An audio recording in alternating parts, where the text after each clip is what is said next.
I want to take you back to the second quarter of last year's AFC Championship game. The Jaguars are up 14-10 over the New England Patriots with 55 seconds left in the half. They have the ball and they have 2 timeouts. So Blake Bortles comes up to the line of scrimmage, looks at the defense over, down, set, yo, hey, kneels the ball. Then again, down, set, hey, kneels the ball. Then they go running into the locker room. Coach is all happy. Ooh, we're up 14-10. Like that'll hold up. So now let's go to Super Bowl 52. It's the second quarter. There's 38 seconds left in the half. The Eagles are up 15-12, and they're facing a 4th and goal. Now, do the Eagles bring out the field goal unit? No. They say we're going to go for it. So Foles in a shotgun. Foles. He's talking to his offensive line. He's going up. It's a direct snap to Corey Clement. Who gives it to Trey Burton? Trey Burton throws for a touchdown. They get Foles! Touchdown! And that's the difference in playing to win and playing not to lose. And that's why the Eagles are Super Bowl champs.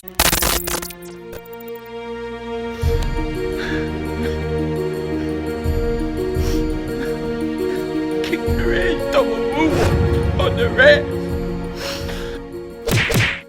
Yo, everybody, how you doing? King Dingbat here. So I was sitting there and I was looking up my Eagles daily news and stuff, and the first thing I see is Doug Pederson rips Jacksonville head coach Doug Marrone for the AFC Championship game. So I started reading, trying to see what this was about, and it turns out that Doug Pederson has like a memoir coming out, which I plan on reading at some point, definitely. But in it, he talked about how he was watching that game, and right before halftime, there was 55 seconds left. I think the Jags were up 14-10, and they decided to take a knee and go into halftime. Instead of trying to score, trying to put themselves in field position where they could kick a field goal or get more points. And Doug swore right there that he was not going to play conservative. He was not going to go into the game with the Patriots or Minnesota or whoever and be conservative. And he basically followed that and stayed true to that all the way through,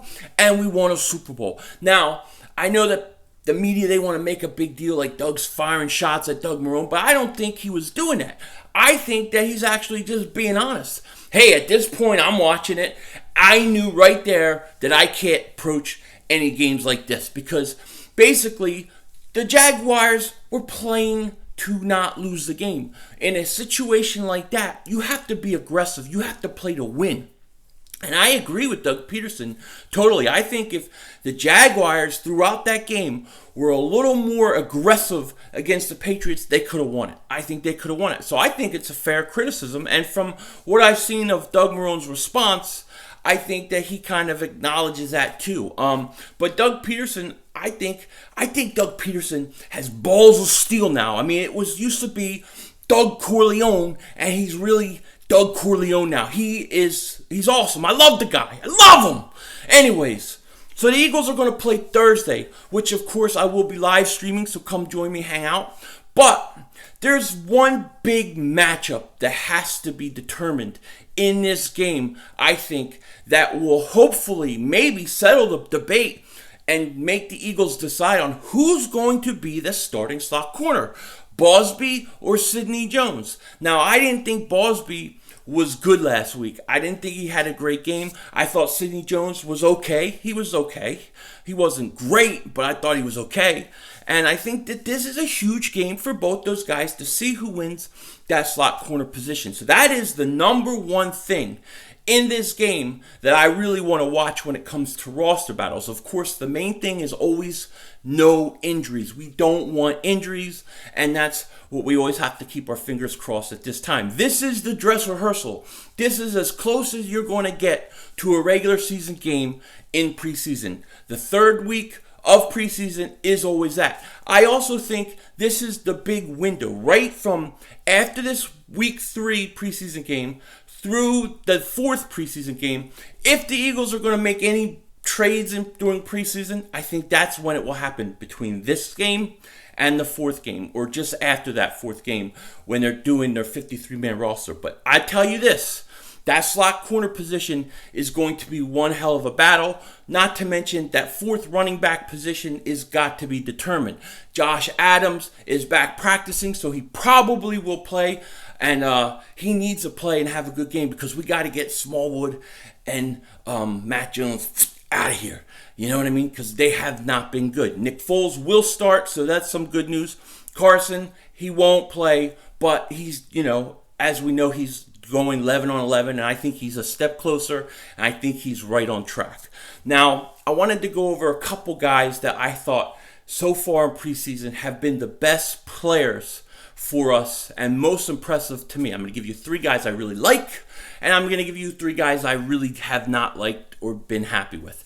The first guy that I liked, and I think he's had the best preseason so far, he is my preseason MVP to this point, even though we're only halfway through, is Shelton Gibson. Shelton Gibson, he was good in the first game. He was even better in the second, and I think he's a lock to make this team. I really think that he could actually offer something during the year to this team, so I really, really, really, really like him. The second guy is Dallas Goedert. I thought Dallas Goedert has been really, really good, really effective. He did drop some balls that in the end zone you can't drop. Okay, you can't let a guy knock the ball out of your hands like he did last week. But he's still getting open. He's still making plays, and you can see how talented he is. So he would be my second guy. His first game was better than his second. Shelton Gibson's second game was better than first. But both of them were really good, both 2 games. And then the third guy is a guy who I've just been impressed with since the OTAs started, and that's Ronald Darby. Ronald Darby, from spring OTAs all the way through camp, in preseason, he's been good. He's been good. And the one thing I see with Ronald Darby that you didn't see last year is that extra gear. He has got the extra gear. His closing speed, his recovery speed is so much better than it was a year ago. I think that injury, he was never right because of that injury, and I think that, he just looks so much faster. I was like, yeah, maybe we should trade Darby. I got to tell you, that's kind of gone. I kind of don't want to trade him now. I kind of want him to play because I think he could have a really good year, and I think that he wasn't 100% all year. I just don't think he was ever right coming over to the Eagles late in preseason, then getting hurt against Washington. I just don't think he ever really could get on track to the way he wanted, but so far this preseason, he looks fantastic. So those are my top 3 guys during preseason so far that I've been the most impressed with. Now, the 3 guys that I've been the least impressed with, the guys that I'm just like, I can't do it, are these guys. My number one most disappointed guy that I have is Wendell Smallwood. Wendell Smallwood has shown me nothing. He stinks, I'm sorry, but he's shown me nothing since he was the first rookie to now. I've seen no improvement. I've seen nothing from him. I don't want him. I say we cut him. That's how I feel. I'm just not impressed with him. I don't think he's a strong runner. I don't think he can run inside. I don't like him. I don't like him as a running back or the 4th option. The other guy that I'm really, really not happy with is Matt Jones. Now, he didn't play in the first game, but he did play in the second game. And to me, he just looks slow. He has cement hands. He can't catch anything. I mean, I could catch with my pinky better than he could catch, okay? Everything just off his hand. Boom, boom, boom. He can't do it. No speed, nothing. We don't need him. Now, the third guy I could give you is easily Joe Callahan. I mean, he stinks. I mean, he's a fast-moving Matt, but stinks, right? He stinks. But that's easy. That's an easy person to pick. I want to pick somebody that I'm just really, really, really, really, really disappointed in, and just totally I don't have any room to even give him a chance anymore. And that's Darnell Pumphrey. I mean, he hasn't even played. He was so bad last preseason. I don't have the patience for him. I really don't. I mean, those are 3 running backs that I'm really disappointed with during this camp. And that's the truth. Those are the guys, I thought somebody would show us something. I was excited about all the good things I heard about Pumphrey, but he doesn't play, and I just saw a thing a while ago from Reuben Frank saying that Darnell Pumphrey says he's 100% and he's going to be practicing after they play Cleveland. Okay, great, but is he going to play when Cleveland plays? That's what I want to know. If he doesn't play, then that's it. I would be done with him. If he wants to save his job, if he wants to show us something, he has to play. Now, maybe he goes out there and he plays and he's awesome. It would change my whole opinion, of course. But I'm disappointed that I haven't seen him at all this preseason, especially when he didn't really do much last preseason. So those are my three most disappointed guys. So with that said, this Thursday is the dress rehearsal. It is the closest it's going to get. And there are going to be four main things that I'm really going to be watching. The first thing is no injuries. That's the main thing we want. No injuries. We pray, we hope, and hopefully it'll go smooth for the Eagles. And for the Browns, for that matter. I don't want to see anybody get injured on any team. I don't like injuries. The second thing is Josh Adams. Josh Adams will be playing this week. I would put him in from the second quarter all the way through the rest of the game. All the way through the rest of the game. Give him as much work as he needs. I don't care. I need a good look at Josh Adams. And I'll tell you what. If Pumphrey plays too, I would play him a lot too. I don't need to see any more Matt Jones. I don't need to see any more Wendell Smallwood. The hell with him. Put Josh Adams in. Play Darnell Pumphrey. And I want to see those guys get some work. Okay? Then on the defense, I talked about it earlier. The slot corner battle. That is the big battle that has to be decided. I think this game could be the main factor in deciding it.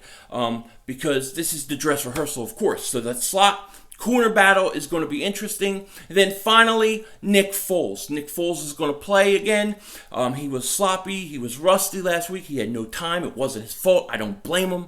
But I'd like to see him get in a rhythm nonetheless. I'd like to see him make some passes. Mike Wallace looks like he has an extra gear that Torrey Smith didn't have. And Foles did miss him on a couple passes. I want to see the ball in his hands. I want to see what he can do. Those are the things that I can't wait to see Thursday, which I will be streaming. So come hang out with me. We're going to have a blast. It's going to be fun. And it's national television. So, hey, you know what that means? We don't have to mess around with this stupid internet. So with that said, I hope everybody has a great day. Take care, talk to you later, and don't be a dingbat.